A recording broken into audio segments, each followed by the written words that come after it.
नमस्कार दोस्तों, कैसे हो आप सब?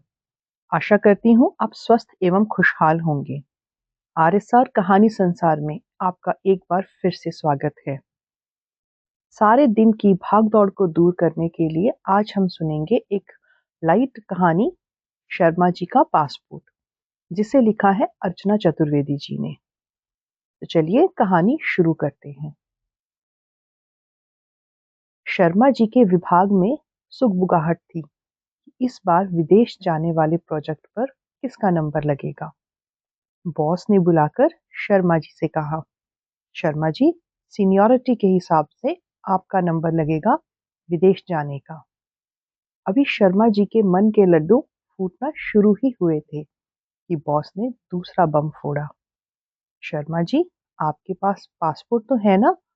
और यदि नहीं है तो बनवा लीजिए, अभी वक्त है। नहीं तो ये अवसर किसी और को दे दिया जाएगा। शर्मा जी बेचारे के मुंह से बोल ही नहीं फूटे। अपना सर खुजाते हुए बॉस के कमरे से बाहर निकले।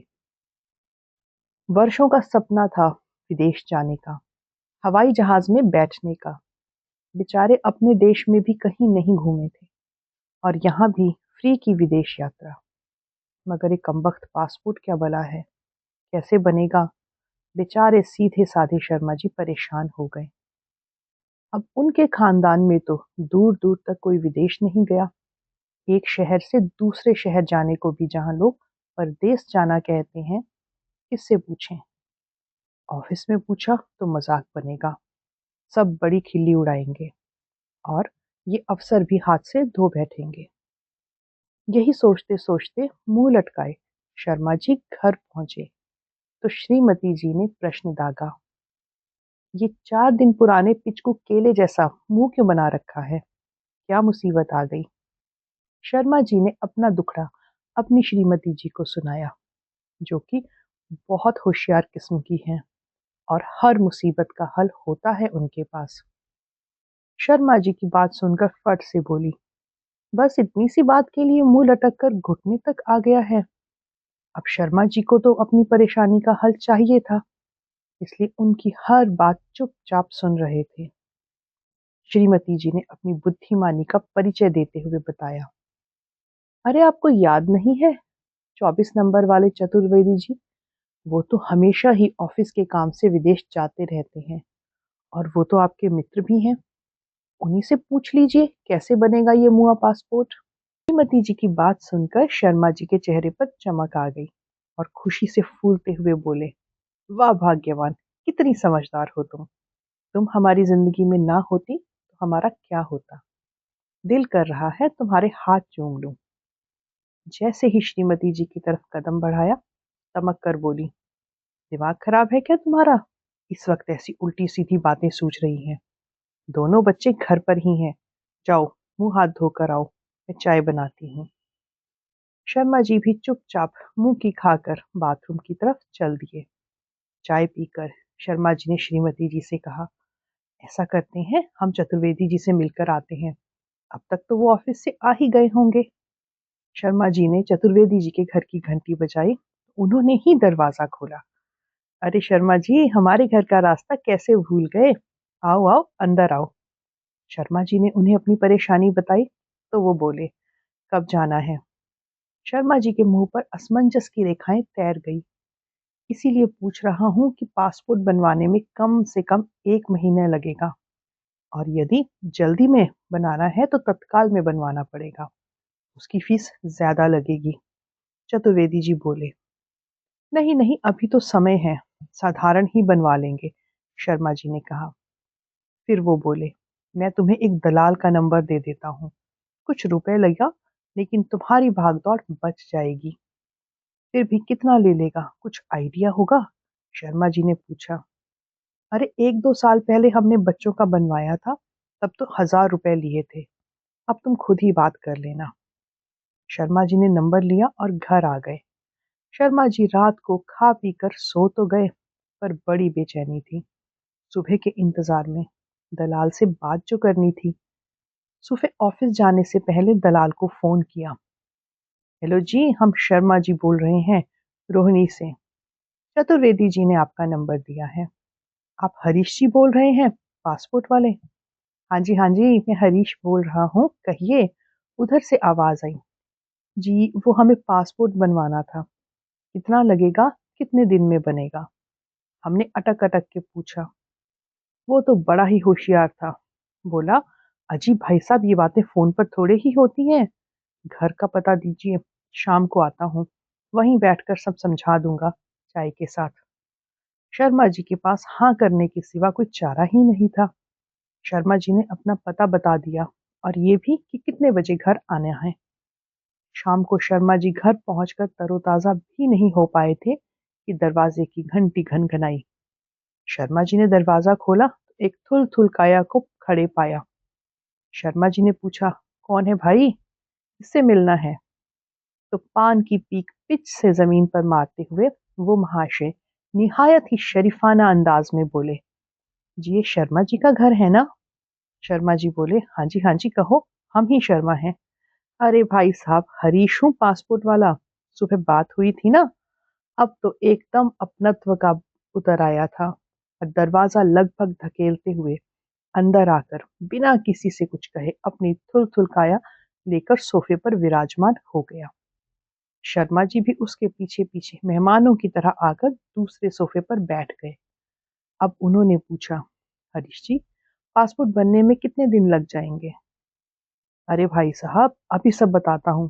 पहले यह बताइए कि फैमिली का भी बनवाना है ना? नहीं भाई साहब, हमें ऑफिस के काम से बाहर जाना है, इसलिए सिर्फ हमारा ही बनेगा, शर्मा जी ने कहा। देखिए भाई साहब, आपका पासपोर्ट 1 महीने में बनकर घर पर आ जाएगा, यदि फॉर्म 2 दिन में जमा कर दें तो। फार्म हम साथ लाए हैं, आप भर दीजिए और इसके साथ क्या क्या लगेगा वो हम आपको बताएंगे, हरीश ने कहा। खर्चा कितना आएगा? शर्मा जी ने झिझकते हुए पूछा। अजी साहब, खर्चा ज्यादा नहीं है, बस 2,000 लेंगे हम। इसी में आपकी पासपोर्ट फीस है, बाकी आपको कुछ नहीं करना। मस्त रहिए। और हाँ, अगर पासपोर्ट ज़्यादा जल्दी चाहिए तो 5,000 लगेंगे और 15 दिनों में पासपोर्ट तैयार। शर्मा जी बोले, नहीं भाई, साधारण ही ठीक है, पर पैसे कुछ ज़्यादा नहीं है। वह कुछ और सोच पाते या कह पाते, उससे पहले फॉर्म निकल आया और शर्मा जी के सामने रख दिया गया। फिर पेन देते हुए हरीश बोला, लीजिए भाई साहब, हस्ताक्षर कर दीजिए। शर्मा जी ने चुपचाप बिना नानुकुर के हस्ताक्षर कर दिए। तब तक श्रीमती जी चाय लेकर आ गई। अब हरीश तुरंत बोला, वैसे भाई साहब, भाभी जी का और बच्चों का भी पासपोर्ट बनवा लीजिए। क्या पता कभी विदेश जाने का मौका मिल जाए परिवार सहित। और आगे तो पासपोर्ट बनवाना और भी महंगा हो जाएगा और साथ साथ मुश्किल भी। अब देखो ना, पहले फीस 300 थी और अब 1,000 है। क्या पता आगे साधारण पासपोर्ट ही 5,000 का बने। अब शर्मा जी को क्या पता था वो उनकी चाँद यूं कटेगी। उसकी बात सुनते ही श्रीमती जी के कान खड़े हो गए। तुरंत पतिदेव को अंदर बुलाया और बोली, क्यों जी, वैसे ये भैया बात तो सही कह रहे हैं। लगे हाथ हम भी बनवा ही लें पासपोर्ट, दोनों बच्चों का भी बन जाएगा। कल को विदेश पढ़ने भेज जाना होगा तो काम आएगा। लेकिन भाग्यवान, खर्चा भी तो कितना हो जाएगा, शर्मा जी ने मिमियाते हुए कहा। अरे काहे का खर्चा, आपके विदेश वाले प्रोजेक्ट से कमाई भी तो होगी और इतना पैसा तो हमने बचा के रखा है, वो किस दिन काम आएगा। पासपोर्ट बनने से हमारी इज्जत भी बन जाएगी मोहल्ले में। हर एरे गेरे के पास थोड़ी ही होता है पासपोर्ट। श्रीमती जी एक सांस में बोल गई। अब शर्मा जी बेचारे अपना सा मुंह लेकर बाहर आ गए। उनका मुंह देखकर हरीश के चेहरे पर विजयी मुस्कान तैर गई थी। वो तुरंत बोला, लीजिए भाभी जी, आप भी हस्ताक्षर कर दीजिए। उसने सब फॉर्म पर हस्ताक्षर करवाए और सबके पहचान के कागज पत्र लिए और फोटो लिए और बोला, आधा खर्च एडवांस दे दीजिए, पूरा पैसा आपका पासपोर्ट आने पर लूंगा। वह कुछ कह पाते, तब तक श्रीमती जी ने 4,000 रुपए पकड़ा दिए। वो हंसता हुआ चला गया और वह ठगे से खड़े देख रहे थे। अब शर्मा जी सोच रहे थे, इससे अच्छा तो हम चुपचाप पासपोर्ट ऑफिस जाकर अपना पासपोर्ट बनवा लेते, इतने रुपए तो बचते। लेकिन अब क्या हो सकता था। 2 दिन बाद वो फिर आधमका। इस बार तो ज़रूरत से ज़्यादा खिल रहा था। आते ही चारों रसीद पकड़ाई और बोला, भाई साहब, मेरा काम हो गया। आपके फार्म जमा हो गए। इसमें नीचे नंबर है, वो आपका फाइल नंबर है। अब पुलिस वेरिफिकेशन होगा, हम बता देंगे कि कब पुलिस वाला आएगा। आप उस वक्त घर पर ही रहेंगे तो अच्छा होगा, नहीं तो भाभी जी तो घर पर ही रहती हैं। जी, पुलिस वेरिफिकेशन? शर्मा जी ने हकलाते हुए कहा।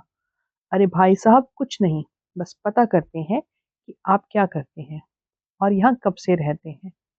वो बोला, और भाई साहब आप उनको चाय पानी के लिए कुछ दे देना, बंदा ठीक रिपोर्ट भेज देगा, काम भी जल्दी हो जाएगा। मतलब पुलिस वाला भी पैसे खाएगा? वह बिद के। अरे भाई, हम सरकारी नौकरी वाले आदमी सालों से इसी मकान में रहते हैं, इस बात को साबित करने के भी पैसे देने पड़ेंगे। आपने पहले क्यों नहीं बताया? अरे भाई साहब, आप तो नाराज हो गए। ये तो छोटी सी बात है। मुझे लगा आपको पता होगा पुलिस वेरिफिकेशन के बारे में, और इस देश में जो ईमानदार है और सही है, उसे ही सबूत देना होता है। सही आदमी सही रास्ते से काम करेगा ना। गलत आदमी के पास तो बड़े सारे गलत रास्ते हैं, उससे कोई पूछता भी नहीं है। वो बड़े ही दार्शनिक लहजे में बोला। लेकिन भाई साहब, आपको पुलिस वाले की जेब तो गर्म करनी ही पड़ेगी, नहीं तो उसने कुछ गड़बड़ रिपोर्ट जमा करवा दी तो पासपोर्ट बनवाना बहुत मुश्किल हो जाएगा। शर्मा जी अब चुप हो गए। अब तो उखल में सिर घुसेड़ ही चुके हैं। एक हफ्ते में पुलिस वेरिफिकेशन भी हुआ। पुलिस वाला 2000 झटक गया, हर पासपोर्ट का 500। अब वह पासपोर्ट का इंतजार करने लगे। जैसे ही एक महीना बीता, श्रीमती जी और बच्चों के पासपोर्ट आ गए और पोस्टमैन भी इनाम के नाम पर 200 ले गया। वह हड़बड़ाए और हरीश को फोन किया। अरे भाई, मेरा पासपोर्ट सबसे जरूरी था, मेरा नहीं आया, सबका आ गया। अरे भाई साहब, नाराज मत होइए, मैं कल ही पता करता हूँ, उसने समझाया। शाम को हरीश का फोन आया। भाई साहब, परेशान मत होइए, आपका पासपोर्ट निकल चुका है, 1-2 दिन में आ जाएगा। वह बेचैनी से इंतजार कर रहे थे और आखिर वो दिन आ ही गया जब शर्मा जी का पासपोर्ट भी पहुंच गया। उस दिन वह घर पर ही थे। सुबह ही पोस्टमैन आया। पासपोर्ट का पैकेट देखकर वह फूले नहीं समा रहे थे। पोस्टमैन ने फिर से इनाम मांगा। कहा तो पिछली बार पासपोर्ट आने पर, जब बच्चों और श्रीमती जी का पासपोर्ट आया था, उन्होंने श्रीमती जी को झाड़ लगाई थी पोस्टमैन को इनाम देने पर, और आज खुद 100 का नोट पकड़ा दिया था पोस्टमैन को। अब तो उनकी विदेश यात्रा का सपना पूरा होने का सबूत उनके हाथ में था। दरवाजा बंद करके जैसे ही शर्मा जी ने लिफाफा खोलकर पासपोर्ट देखा, उन पर मानो वज्रपात हो गया। ये क्या, मेल के स्थान पर फीमेल, इतनी बड़ी बड़ी मूछें, फिर भी पासपोर्ट के हिसाब से वे महिला थे। हे भगवान, लोगों की आंखें हैं या बटन, इतनी बड़ी गलती। वह तो माथा पकड़कर सोफे पर बैठ गए। मुंह से आवाज नहीं फूट रही थी। मन कर रहा था दौड़ कर जाएं और पोस्टमैन से अपना 100 का नोट छीन लाएं। तब तक श्रीमती जी और बच्चे भी आ गए। दिखाओ ना, आ गया आपका पासपोर्ट। अरे आपको तो खुश होना चाहिए, उदास क्यों हो, क्या हुआ? शर्मा जी ने दब दिखाया तो सब के सब एक बार तो हंस पड़े। फिर श्रीमती जी बोली, अरे हरीश को फोन करो ना, वो ही बताएंगे अब क्या होगा।